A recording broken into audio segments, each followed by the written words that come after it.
فرموگەشترین سلااوەکانتان پێشکەش بینەرانی خۆشەویستی تەلەڤیزیۆنی کۆمەڵە بە یارمەتی هاوڕێیانی هاوکارم لەگەڵتانم بۆ پێشکەشکردنی گەشتی هەواڵەکانی ڕۆژی دووشەممە سەرەتا سەردێڕی گرنگترین هەواڵەکان.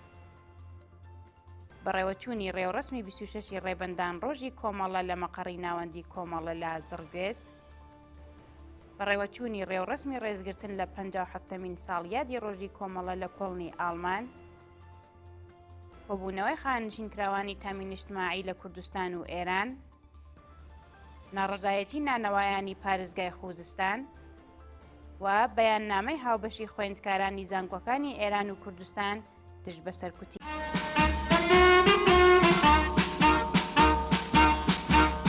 سڵاوی گەرمی دڵی پڕهمێدی مەد پێشکاش فڵنگی هەردی وڵاتەی هەڤاڵی پێشمەرگا. سڵاوی گەرمی دڵی پڕهمێدی مەد پێشکاش فڵنگی هەردی وڵاتەی هەڤاڵی پێشمەرگا. بەڕێوەچوونی ڕێوەڕەسمی 26 ڕێبەندان ڕۆژی کۆمەڵە لە مەقەڕی ناوەندی کۆمەڵە لە زڕگوێز، ڕۆژی یەکشەممە 26 ڕێبەندان بە بۆنەی ڕۆژی کۆمەڵەوە ڕێوەڕەسمێکی شکۆدار بە بەشداری کۆمەڵێکی زۆر لە دۆستان، لایەنگران و کادر و ئەندامان و پێشمەرگەکانی کۆمەڵە لە مەقەڕی ناوەندی کۆمەڵە لە زڕگوێز بەڕێوەچوو. ڕێوەڕەسمەکە سەرەتا بە خوێندنەوەی سرودی ئەنتەرناسیۆناڵ سرودی هاوپشتی جیهانی چینی کرێکار لەلایەن کۆڕی سرودی کۆمەڵەوە و دەقەیەق بێدەنگی بۆ یادی گیانبەخکردووانی ناوڕێزەکانی کۆمەڵە و حیزبی کۆمۆنیستی ئێران و هەروەها گیانبەخکردووانی ڕۆژەکانی 18 و 19 بەفرانباری 1404 هەتاوی دەستی پێکرد. پاشان هاوڕێ ئەدیب وە تەندروست ئەندامی کومێتەی ناوەندی کۆمەڵە بەم بۆنەیەوە وتاریکی پێشکەش کرد. ڕێوەڕەسمەکە پاش وتارەکەی هاوڕێ ئەدیب بە خوێندنەوەی چەند تراکت و پەخشانە شێعر و هەروەها پێشکەشکردنی چەند سرود و گۆرانی لەلایەن هاوڕێ هونەرمەند ئومید دەوڵەتیەوە درێژە پێدرا. شایانی باسە ڕێوەڕەسمەکە دوای چەند کاتژمێرێک بە بڵاوکردنەوەی گوڵ و شیرینی لە ناو بەشداربوواندا کۆتایی پێهات. بەڕێوەچوونی ڕێوەڕەسمی ڕێزگرتن لە 57مین ساڵیادی ڕۆژی کۆمەڵە لە کۆڵنی ئاڵمان، ڕۆژی شەممە 25 ڕێبەندان ڕێوەڕەسمی ڕێزگرتن لە 57مین ساڵیادی عەلەنی بوونەوەی خەباتی کۆمەڵە لە شاری کۆڵنی ئاڵمان بەڕێوەچوو. بەپێی راپۆرتی کومەیتەی دەرەوەی وڵاتی حیزبی کۆمۆنیستی ئێران، ئەو مەراسمە کە بە بەشداری کۆمەڵێک لە ئەندامان، دۆستان و لایەنگرانی کۆمەڵە و حیزبی کۆمۆنیستی ئێران و هەروەها کۆمەڵێک لە نوێنەرانی حیزب و لایەنە سیاسیە جیاوازەکان بەڕێوەچوو. سەرەتا بە بڵاوکردنەوەی سرودی ئەنتەرناسیۆناڵ و سرودی هاوپشتی چینی کرێکار لە ئێران دەستی پێکرد و پاشان خولەکێک بێدەنگی بۆ ڕێزگرتن بۆ یادی هەمووی گیانبەخکردووانی ڕێزەکانی کۆمەڵە و حیزبی کۆمۆنیستی ئێران و ڕێبازی ڕێگای ئازادی و بەرابەری و سۆسیالیسم مەراسمەکە درێژەی پێدرا. پاشان لە درێژەی مەراسمەکەدا نوێنەرانی حیزبی دموکراتی کوردستانی ئێران، حیزبی مارکسیستی لینینیستی تورکیا و کۆمەڵی زەحمەتکێشانی کوردستانی ئێران وێڕای پیرۆزبایی ئەو ڕۆژە بە کادر و ئەندامانی کۆمەڵە وتاریکیان ئاراستەی بەشداربووانی مەراسمەکە کرد و دواتر گروپی سرودی کۆمەڵە بە پێشکەشکردنی دوو سرودی ئەی کارگەر و ئێمە ڕۆڵێ ئەرکوکار و کوششین کۆتایی بە مەراسمەکە هێنا. دەست بەسەرکرانی دوو هاوڵاتی خەڵکی شاری قورەوە ڕۆژی هەینی 24 ڕێبەندانی 1404 هەتاوی دوو برای خەڵکی شارستانی قورەوە لەلایەن هێزە ئەمنیەکانی ڕژیمەوە دەست بەسەر و ڕەوانەی شوێنێکی نادیار کراون.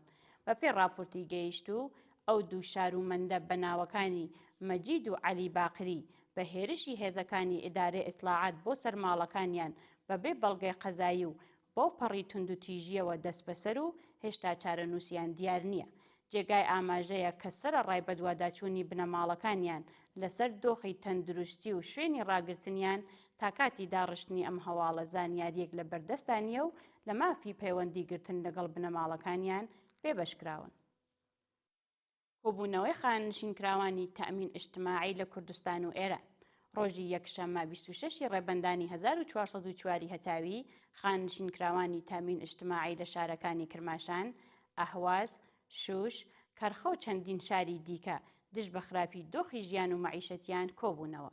بەپێی ئەو وێنانەی کە بەدەستی ناوەندی هەواڵی کۆمەڵە گەیشتوون، بەشداربووانی کۆبوونەوەکە بە وتنەوەی دروشم دژ بە بەرپرسانی ڕژیمی جەنایەتکاری کۆماری ئیسلامی، بەدەستەوە گرتنی پلاکارد و هەروەها بڕێوەبردننی ڕێپێوانێک، خوازیاری بەشکردنەوەی ئاستی حەقدەست بەپێی ڕێژەی هەڵاوسان، دابینکردنی بیمەی دەرمانی کارامە، پێدانی حەقدەست و مەزایە دواخراوەکان و هەروەها بایەخ پێدانی کۆماری ئیسلامی بە داخوازیەکانیان بوون.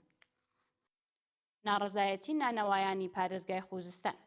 ڕۆژی ڕابردوو نانەوایانی پارێزگای خوزستان دژ بە کەمکردنەوەی پشکی ئارد و هەروەها پێنەدانی یارانەی ئارد لە بەردەم ئوستانداری ئەو پارێزگایە کۆبوونەوە. بەپێی هەواڵی گەیشت و نانەوایانی ناڕازی لە کۆبوونەوەکەدا ئاماژە بەوە دەکەن کە بەهۆی بایەخنەدانی ڕژیم بە ژیانی نانەوایان و هەروەها کەمکردنەوەی پشکی ئارد لە دۆخێکی زۆر خراپی ئابووریدان و تەنانەت توانای دابینکردنی ئاردی پێویست بە مەبەستی بەردەوامی پیشەکەیان نییە. لە درێژەی کۆبوونەوەکەدا ناڕازیان خوازیاری وەڵامدانەوەی بەرپرسانی ڕژیم، کۆتایی هێنان بە گەندەڵی بەرپرسان و هەروەها دەستێوەردانی دادپەروەرانە و بە بێلایەنەی لاوەندە قەزاییەکانی ڕژیم بوون. مانگرتنی دوو بەندکراوی سیاسی ڕاگیراو لە زیندانی ناوەندی کەرەج.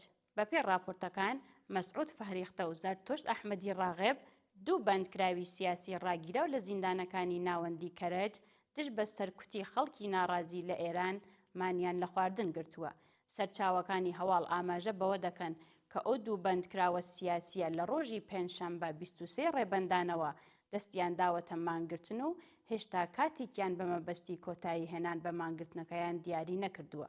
هاوکات ئەو دوو چالاکوانە بە بڵاوکردنەوەی نامەیەک ئاماژە بەوە دەکەن کە خوازیاری کۆتایی هاتنی سەرکوتی ناڕازیان، سانسۆر لە سێدارەدانی بەندکراوان و هەروەها گوشاری ناوەندە ئەمنیەکان بۆ سەر ناڕازیان و جەختیان لەسەر ئەوە کردووەتەوە کە لەسەر مانگرتنەکەیان بەردەوام دەبن. سەپاندنی حکمی سێدارە بەسەر یەکێک لە دەست بەسەرکراوانی ناڕەزایەتیەکانی مانگی بەفرانبەر. بەپێی راپۆرتی گەیشت و لاوێکی تەمەن 19 ساڵ و دانیشتووی شاری تاران لەلایەن دەستگای قەزای ڕژیمەوە حکمی سێدارەی بەسەردا سەپێنراوە.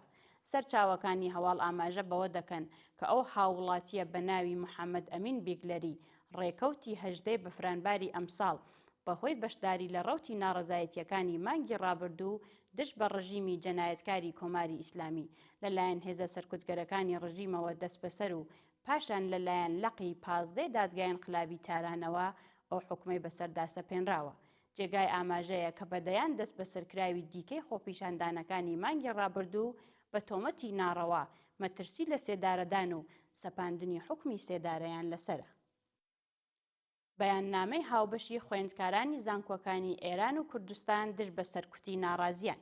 ڕۆژی ڕابردوو خوێندکارانی ژمارەیەک لە زانکۆکانی ئێران و کوردستان دژ بە سەرکوتی ناڕازیان و جەنایەتەکانی ڕژیم بەیاننامەیەکی هاوبەشیان بڵاو کردەوە. بەپێی راپۆرتی گەیشت و کومەیتەی خوێندکارانی سەرتاسەری زانکۆکانی کوردستان ڕێکخراوەی خوێندکارانی پێشڕە و ڕێکخراوەی داد لە زانکۆی تاران، ئەنجومەنی ئازادیخوازانی زانکۆی بەهێشتی و خوێندکارانی زانکۆکانی شەریف، تاران، ئەمیرکەبیر، عەلامە، عیلموسنعەت، گیلان، کوردستان، ئیسفەهان، ئەلزەهرا و دەیان زانکۆی دیکە ئەو بەیاننامەیانە واژۆ کردووە و ئاماژەیان بەوە کردووە کە مانگێک لە سەرکوتی دڕندانەی ناڕەزایەتیەکانی مانگی بەفرانبار تێپەڕ دەبێت و بانگەوازیان لە خەڵک کرد کە ڕۆژانی سێشەمە و چوارشەمە 28 و 29 ڕێبەندان دژ بە جەنایەتەکانی ڕژیمی کۆماری ئیسلامی دوکانەکانیان دابخەن و مان بگرن. گیانبەخکردنی یەکێکی دیکە لە بریندارانی ناڕەزایەتیەکانی مانگی ڕابردوو. ڕۆژی شەمە 25 ڕێبەندان و هاوکات لەگەڵ بەردەوامی سەرکوتی ناڕازیانی ناڕەزایەتیەکانی مانگی بەفرانبار هاوڵاتیکی دیکەی بریندار بە تەقەی ڕاستەوخۆی هێزەکانی ڕژیم لە شاری تاران گیانی بەخت کرد. راپۆرتەکان ئاماژە بەوە دەکەن کە ئەو شارومەندە بە ناوی ئەمیر محەممەد باباخانلو تەمەن 24 ساڵ ڕێکەوتی هەژدەی بەفرانباری ئەمساڵ و بە تەقەی ڕاستەوخۆی هێزە سەرکوتگەرەکانی ڕژیم لە شاری تاران بە سەختی بریندار و پاشان ئەنجامدانی چەندین نەشتەرگەری ببورن پاش ئەنجامدانی چەندین نەشتەرگەری لە نەخۆشخانە لە ئەنجامدا ڕۆژی شەمە پێوەست بە کاروانی گیانبەخکردووانی ڕێگای ئازادی بوو. دووە هەواڵمان سەبارەتە بە لە سێدارەدانی 11 بەندکراو لە زیندانەکانی ڕژیمی کۆماری ئیسلامی لە ڕۆژانی ڕابردوودا و هاوکات لەگەڵ پەرەسەندنی ناڕزایەتیەکانی خەڵکی ستەم لێکراو لە شارە جیاوازەکانی ئێران دژ بە سەپاندنی حکمی سێدارە بەسەر زیندانیان 11 بەندکراو لە زیندانەکانی ڕژیمی کۆماری ئیسلامی ئەعدام کران.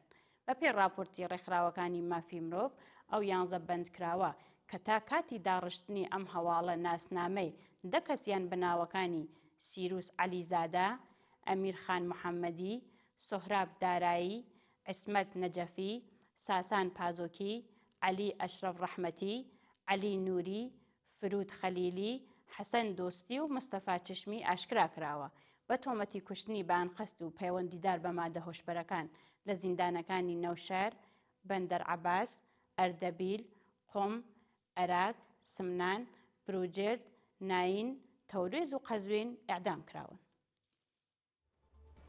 بینەرانی عەزیز و خۆشەویست، هەواڵەکانتان پێشکەش کرا. کات و ساتێکی خۆش بۆ هەموو لایەکتان.